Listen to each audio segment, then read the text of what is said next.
je lis énormément de romances d'habitude, ainsi que de la fantasy, romantasy. Et je me suis dit que j'allais tenter la dark romance. Donc en janvier, j'ai lu Lord of Darkness. Donc je l'avais trouvé sur le BookTok en cherchant un peu tout ce qui était dark romance. Et j'avais vu que c'était un harem inversé. On va pas se mentir, ça rend l'histoire un peu plus croustillante. Sauf que c'est des fous du bus. Vraiment. Je pense que j'ai pas pris le meilleur livre pour débuter dans la dark romance. Surtout que je suis un peu fleur bleue. On va pas se mentir, genre tout ce qui est romance de Noël, tout ça. Du moment que les personnages sont bien développés et qu'ils finissent heureux à la fin, moi je suis satisfaite. Et je comprends totalement l'univers de la dark romance, le côté sombre, le fait qu'ils sont un peu torturés, une enfance difficile pour les personnages masculins. Sauf que là, il y a un truc que je supporte pas dans la dark romance, c'est le fait de s'en prendre physiquement à son compagnon ou sa compagne. Ça vraiment, c'est un truc que je ne supporte pas. Autant le personnage peut enlever les yeux de tous les personnages secondaires, ça me gêne pas. Mais s'en prendre à sa femme, pas possible. Et c'est pareil dans les couples homosexuels ou que ce soit la femme qui s'en prenne à l'homme. Vraiment, ça c'est un truc que j'ai du mal. C'est une organisation de 5 hommes, donc de 5 lords, qui élimine un peu tous les malfrats. Et le truc c'est que le père de notre protagoniste va être tué mystérieusement. Et elle va se retrouver à devoir prendre sa place. Le truc, c'est qu'elle ne peut pas fuir, puisque si elle le fait, c'est son demi-frère qui va devoir tomber dans le côté obscur de la société. Donc elle va un peu être kidnappée de force, tout ça, et rentrer dans ce jeu un peu criminel.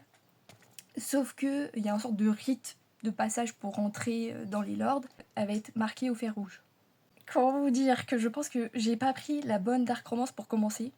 Parce que clairement, en plus, moi j'ai un peu de mal avec tout ce qui touche au BDSM. Genre tout ce qui est domination, tout ça, c'est pas mon délire. Je pourrais faire l'effort de comprendre, mais honnêtement, j'en ai pas envie. C'est pour un public averti. Hein. Dans la scène du couloir avec Sterling, pour moi, c'est juste de l'humiliation. Genre. Et après, en vrai, c'est bien écrit, j'ai tout lu. Je crois que je l'ai noté 3,5 étoiles, mais je trouve ça un peu trop sombre pour ma part. Donc honnêtement, je ne sais pas encore si je vais prendre le tome 2. Après, derrière, c'est quand même écrit Lord of Darkness est le premier tome d'une duologie de dark romance. Vous aimerez les héros, puis vous les détesterez avant de les aimer à nouveau. Si vous cherchez des méchants qui finissent par devenir bons, ce n'est pas le cas dans ce livre. Ils sont l'antithèse d'un héros romantique dans tous les sens du terme. C'est vrai, vraiment, vous finirez par les détester. Et autant Théo, ça a été le personnage masculin que j'ai le plus apprécié parmi les 4. J'ai trouvé que c'était le moins fou du bus, mais même au fil des pages, j'étais là en mode... Ouais, pas sûr. J'ai adoré le fait qu'on ait le point de vue de tous les personnages. Ça, je trouve ça hyper intéressant. Par contre, ce qui est bien, c'est que la protagoniste est extrêmement caractérielle. Elle va pas se laisser faire, elle va tout faire dans la situation dans laquelle elle est pour essayer de s'en sortir.